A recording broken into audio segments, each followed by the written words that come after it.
Nou sê mense as my Henny, hoe kan jy nou verwag ek net my verlede so vergeet en afskryf asof dit nie bestaan nie?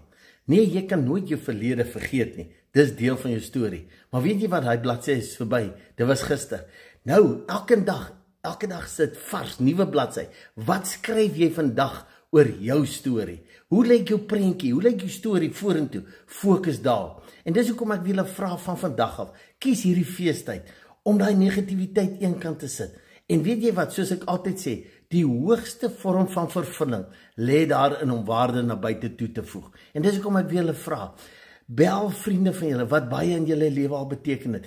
Sê sommer dankie, stuur waardering vir hulle, stuur boodskapies vir mense wat 'n impak in jou lewe gehad het. Geef jou geliefdes aandag en fokus in dankbaarheid op hierdie mooi vriendskappe, liefde, familie wat om jou is. En dis hoekom jy sal sommer gou ervaar hoe jou hier in jou binneste, hoe daar 'n groter joy opkom. Nou sê mense as my Henny, hoe kan jy nou verwag ek net my verlede so vergeet en afskryf asof dit nie bestaan nie? Nee, jy kan nooit jou verlede vergeet nie. Dis deel van jou storie. Maar weet jy wat, daai bladsy is verby. Dit was gister.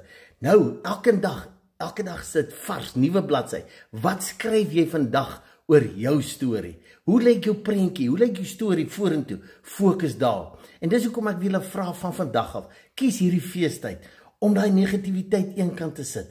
En weet jy wat, soos ek altyd sê, die hoogste vorm van vervulling lê daarin om waarde na buite toe te voeg. En dis hoekom ek wil julle vra, bel vriende van julle wat baie in julle lewe al beteken het.